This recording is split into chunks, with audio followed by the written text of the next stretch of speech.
In October of 1942, in the dust west of El Alamein, a German recovery crew hooked a tow cable to an American-built tank that had been knocked out in the fighting and dragged it back behind their own lines. It was a medium tank, 30 tons or so, with a tall slab-sided hull and a rounded cast turret, and it carried British markings because the men who had been killed or burned out of it were not Americans at all. They were tank crews of His Majesty's 8th Army, and the vehicle had reached them through the long supply pipeline that ran from the assembly halls of Detroit and Lima and Grand Blanc across the Atlantic, around the Cape of Good Hope, and up into the Egyptian desert. The Germans had a word for a capture vehicle. They called it a Beutepanzer, a booty tank, and over the next 2.5 years they would capture a good many of these particular machines and even paint their own crosses on the hulls and drive them into battle.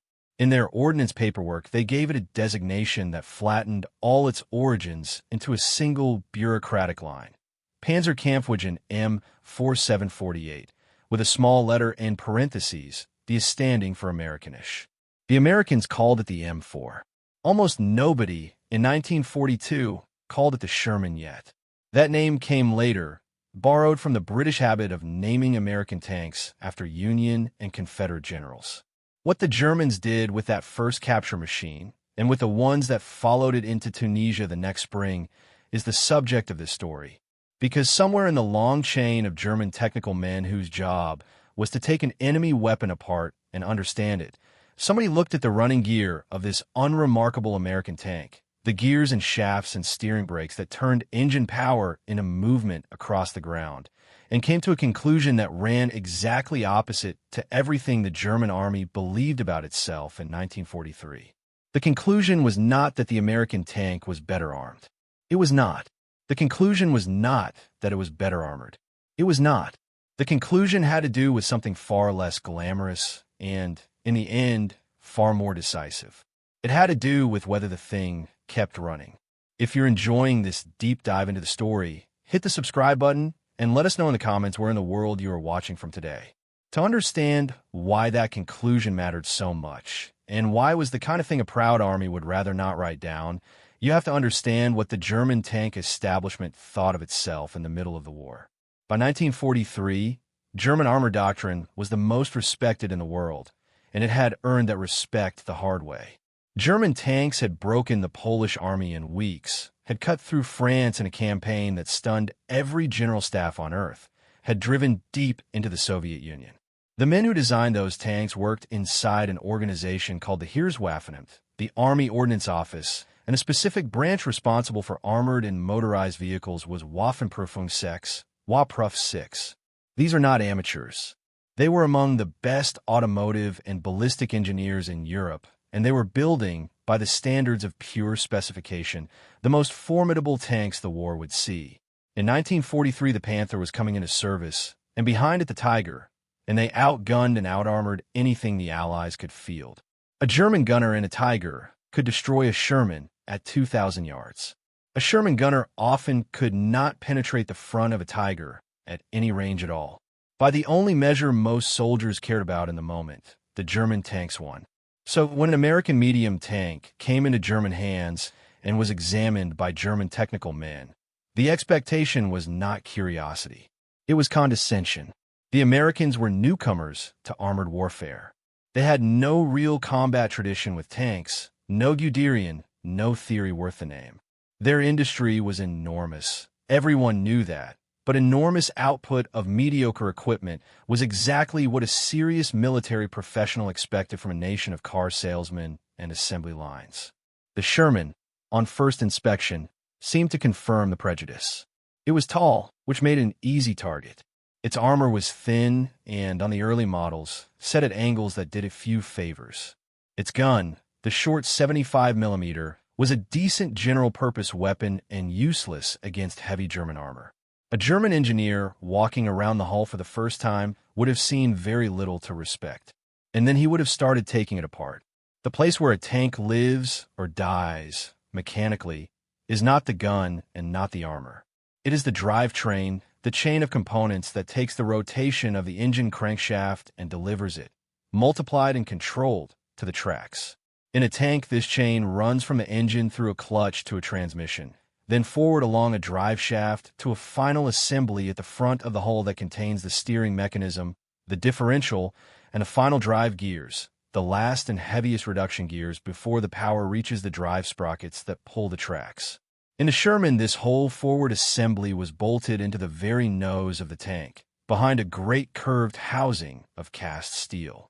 It was the most heavily stressed running gear in the vehicle, because every ounce of the engine's effort and every ton of the tank's weight passed through it, and it absorbed the brutal twisting loads of a 30-ton machine pivoting and braking and clawing up slopes. Here is where the German examination would have turned from condescension to something more uncomfortable. The Sherman's final drive gears were cut in a pattern called double helical, which mechanics and machinists know better as herringbone. Instead of teeth cut straight across the face of gear, the teeth are cut at an angle, and then a second set is cut at the opposite angle, so that each gear carries two opposed rows of slanted teeth meeting in a V down the middle, like the bones of a fish. This is not a decorative choice. A herringbone gear can carry far more torque for a given width than a gear with straight-cut teeth, because more of the tooth is in contact at any moment, and the opposed angles cancel out the sideways thrust that would otherwise try to shove the gear off its shaft. Herringbone gears are harder to manufacture. They demand precise machining and good quality steel and careful heat treatment. They were also, by 1943, exactly the sort of thing American industry was extraordinarily good at producing, in quantity, to a consistent standard in factories that had spent the previous 40 years building automobile and truck and locomotive drivetrains for a continent that ran on wheels. The German tanks did not use herringbone gears in their final drives. The Panther, the very tank that was supposed to represent the next generation of German armored superiority, used straight-cut spur gears. And the Panther's final drive was, from the moment it entered service, one of the worst engineered components in the entire war. It was a known catastrophe inside the German system. The Panther had been designed at around 30 to 35 tons and had grown in service to roughly 45 tons, and the final drive had not grown with it.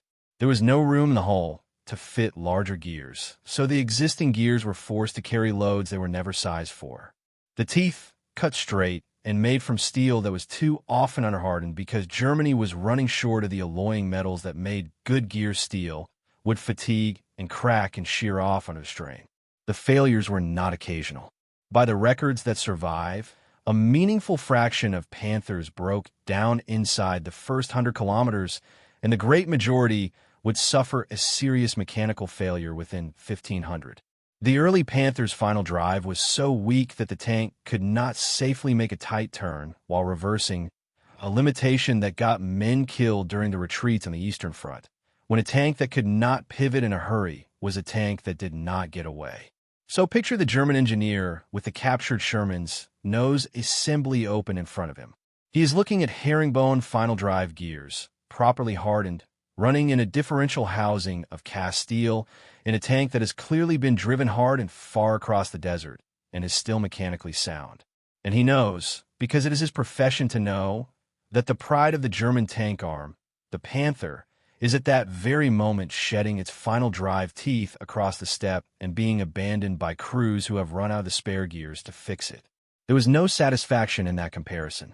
There was only the slow recognition of an inversion, the realization that the despised American medium tank had been built around a principle the German heavy tanks had abandoned, and that the principle was correct. That principle was not about making the best gear. It was about making a good enough gear that you could make 100,000 of, identically, and replace in the field in an afternoon. This is the heart of the thing, and it is worth slowing down on, because it is the part that the German technical men understood and the German high command could not act on. The Sherman's drivetrain had been designed from the beginning around two ideas that the German system, for all its brilliance, never fully accepted. The first was interchangeability. The second was field maintainability. Together, they meant that the American tank was not really a single machine. It was a machine plus the entire industrial and logistical system standing behind it, and that system was the actual weapon. Consider what interchangeability meant in practice. The Sherman was built in many factories. The hulls came welded out of some plants and cast out of others. The engines varied. There was a model with a radial aircraft engine, a model with twin General Motors diesels, a model with a Ford V8, a model with 5 automobile engines bolted together around a common shaft because that was what was available. To a German engineer, this looked like chaos, like an industry that could not even standardize its own power plant. But underneath that variation, the Americans had imposed an iron discipline on the things that had a match. The drivetrain components, the final drive housing, the bogies of the suspension, the track links, the road wheels, the bolt patterns, the dimensions where one part met another. These were standardized across the whole sprawling production base. A final drive housing cast in one state would bolt onto a hull welded in another and mate to a transmission built in a third. A track link from any supplier fit any Sherman. The tank had been engineered so that its parts were not the children of a particular factory, but citizens of a single system. If you find this story engaging, please take a moment to subscribe and enable notifications. It helps us continue producing in-depth content like this. The German tanks were the opposite, and the German engineers knew it, and the knowledge was painful because it was structural and could not be fixed by working harder. German tank production was a craft tradition scaled up under wartime pressure, and it carried the assumptions of the craft tradition into a war that punished them. Parts were often fitted, hand-finished to mate with their specific neighbors, which produced a beautiful tight tolerance and a maintenance nightmare. A Tiger's components were not freely interchangeable with another Tiger's in the way a Sherman's were with another Sherman's. Worse, the German army fielded a bewildering zoo of types: the Panzer III and IV, the Panther, the Tiger II, the assault guns and tank destroyers built on each chassis, and they did not share parts. A final drive gear for a Panther would not serve a Panzer IV. A road wheel for a Tiger fit, nothing else. Every type demanded its own pipeline of spares, its own trained mechanics, its own specialized tools. When a German tank broke down in the field, the repair often could not be done at the front at all. The vehicle had to be recovered, which under fire was a deadly business, and sent rearward to a depot where specialists with the right parts and the right equipment might or might not be able to restore it before the front moved and the broken tank had to be blown up and left behind. A great many German tanks were lost not to enemy fire, but to a mechanical failure in a system that had no fast way to fix mechanical failures. The Sherman was built for the opposite outcome, and this is the design philosophy that the German examination would have run straight into. When a Sherman's drivetrain failed, the American doctrine did not call for a delicate repair of the broken component. It called for pulling the entire forward power assembly out of the nose of the tank and bolting in a complete replacement, a reconditioned unit shipped forward as a single module. The tank was designed so that this could be done by ordinary unit mechanics, not factory specialists, with the kind of tools a maintenance section actually carried, in a matter of hours rather than days. The whole architecture of the vehicle assumed that things would break, that they would break in the field, that they would break while being operated by tired teenagers who had been trained quickly, and it was engineered so that none of that would take the tank out of the war for long. The American measure of a tank was not how rarely it failed. It was how fast it came back when it did. There is a number that captures the consequence, and it is one of the few statistics in this story solid enough to lean on. By the summer of 1944 in France, American tank units were running operational readiness rates that hovered around 85%, meaning that at any given time the great majority of their tanks were running and available. German armored units in the same campaign were frequently down around half their strength or worse, with the missing tanks not destroyed but broken, waiting on parts, waiting on specialists, waiting on recovery vehicles that were themselves in short supply. A German panzer division could begin an operation with an impressive paper count of tanks and find a third or more of them sidelined by mechanical failure before they had fired a shot. The American tank that the German engineer had sneered at was, in the only arithmetic that decided campaigns, present on the battlefield when the German tank was not. Return to the engineer with the open nose assembly in front of him, because there was more in that tank than the final drive, and each thing he found pointed in the same direction. He would have come, sooner or later, to the steering. A tracked vehicle does not steer like a car. It has no front wheels to turn. It changes direction by slowing or stopping one track relative to the other, so that the vehicle pivots toward the slower side. And the mechanism that accomplishes this is among the most demanding pieces of engineering in the whole machine, because it must brake and divert enormous loads smoothly enough that the tank does not lurch and jerk and lose speed in every turn. The Sherman used what was called a controlled differential, a steering system that was, in truth, not the most sophisticated approach available in the war. The British Churchill used a more advanced regenerative system that recovered power from the inside track, and German designers had their own clever solutions. On a specification sheet, the Sherman steering was ordinary, but it had two virtues that mattered more than sophistication. It was rugged, and it almost never broke. The differential and final drive unit, sealed inside its cast housing at the front of the tank, was so durable that restorers working on Shermans many decades after the war have reported pulling tanks out of fields and off old gunnery ranges, machines that had sat abandoned and rusting for years, and finding the differential and final drives mechanically sound, needing little more than fresh fluid to turn again. That is the signature of a component designed not for the peak of performance, but for the long flat plateau of reliability. And it was exactly the quality the German heavy tanks lacked. There was a detail on the front of that housing that told its own small story about American manufacturing. The earliest Shermans had a final drive cover made of 3 pieces of cast steel bolted together, because no American foundry had yet been set up to pour the whole curved housing as a single casting. As the war went on and the foundries learned the trick, the 3-piece bolted cover gave way to a single 1-piece casting, stronger and simpler, and the brake system inside was improved from a 1-anchor to a 2-anchor design that gripped harder and made the tank easier to steer. That progression, from 3 pieces to 1, from a harder steering effort to an easier one, is the visible fingerprint of an industry improving a product in the middle of mass production without ever stopping the line, without breaking the interchangeability that let the new housing bolt onto an old hull. It is the most undramatic kind of engineering there is. It is also precisely the kind of engineering that wins a long war. The German engineer would have found one more thing inside that turret, and it would have surprised him, because it was a piece of genuine sophistication in a tank he had been prepared to dismiss as crude. The Sherman carried a gyroscopic gun stabilizer. It was a mechanism that used a gyroscope to hold the gun roughly level in elevation as the tank pitched and rolled over rough ground, so that a Sherman could fire on the move with some hope of hitting, where most tanks of the war had to stop, settle, and then shoot. The American stabilizer worked only in one axis, and it was temperamental, and many crews never learned to use it well or switched it off entirely. It was not a miracle, but it was there, fitted as standard to a mass-produced medium tank in numbers no other nation came close to matching, and it pointed at the same truth as the herringbone gears and the swappable power pack. The Americans were not building a crude tank.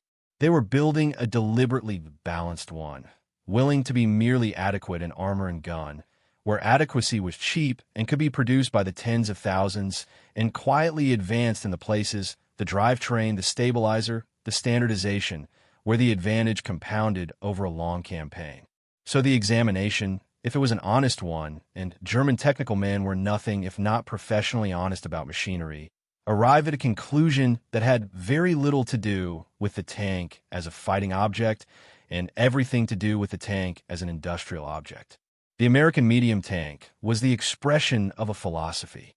It said that a war between industrial nations would be decided not by the finest weapon, but by the most available one, that a tank present on the battlefield at 85% strength would defeat a superior tank present at 50%, that the right unit of design was not the individual vehicle, but the vehicle plus its parts pipeline, plus its mechanics, plus its recovery system, plus the factories 3,000 miles away, and that the whole of that system could be engineered deliberately as a gun. The German tanks were designed to win the duel. The American tank was designed to win the war of attrition that the duel was embedded in. And by 1943, the war had already become, whether Germany admitted it or not, exactly that war of attrition. Now here is the part of the story that turns it from a comparison of machines into something closer to a tragedy. And it is the part that the channel exists to tell, the buried thing, the quiet thing, the recognition that an institution had and could not use. The German engineers understood all of this. That is the uncomfortable center of the matter. This was not a case of an army blind to its enemy's strength. The men of Waprof 6 were perfectly capable of reading a herringbone gear and a one-piece casting and a swappable power pack and drawing the obvious conclusions. And there is every reason to believe that the technical assessments of captured American equipment said, in the careful neutral language such reports always use, that the enemy's vehicles were built to a standard of reliability and maintainability that German vehicles did not meet, and that this had operational consequences. The tragedy is not that the knowledge was absent. The tragedy is that the knowledge could not travel from the engineer who held it to the system that would have had a change to act on it. There were reasons, and they're the kind of reasons that afflict every proud and successful institution, which is why this story is worth understanding and not merely remembering. The first reason was that the German tank establishment was a victim of its own reputation. For 30 years, German engineering had been the gold standard of the world, and German armor doctrine had conquered most of a continent. When your methods have produced victory after victory, the suggestion that those methods are now structurally inferior to the assembly line practices of a nation you have been taught to regard as unmilitary is not a suggestion that a captain wants to write up the chain, or that a colonel wants to forward, or that a general wants to read. A report saying that the enemy's despised medium tank embodied a sounder philosophy than the Panther was, in effect, a report saying that the entire prestige of German tank design rested on a mistake about what tanks were for. Very few men in any army are willing to author that document, and the ones who hint at it tend to find that it goes no further than the inbox of someone who would rather not have seen it. The second reason was that even where the knowledge was accepted, the system could not turn on a dime to use it. You cannot retool a craft-based, decentralized, type-proliferated tank industry into an American-style, standardized mass production system in the middle of a losing war under bombing with shortages of exactly the alloying metals that make good gear steel. The American advantages had been built in peacetime across the 1930s in the foundries and machine shops and the deep institutional habit of designing for production that came from 40 years of building cars and trucks for ordinary people. That foundation could not be conjured in 1943 by an army that needed it immediately. The German engineer who understood the captured Sherman perfectly was in the position of a man who can read the map clearly and cannot move his feet. And so the recognition stayed where it was locked inside the technical branches, while the policy stayed on its existing course. Germany kept building the Panther with its weak final drive, kept building the enormously expensive Tiger, and then the Tiger II, kept proliferating types, kept producing magnificent individual machines that broke down at a rate the repair system could not keep pace with.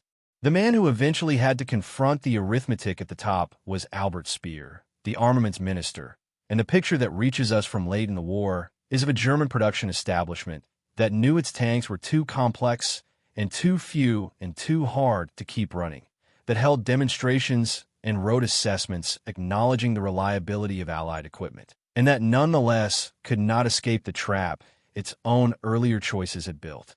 By the very end, the records of the German Tank Commission tell the story in a single grim ledger of broken components, hundreds upon hundreds of defective final drives across the Panther and Panzer IV fleets, scores of failed Tiger assemblies, a catalog not of tanks destroyed by the enemy, but of tanks defeated by their own running gear.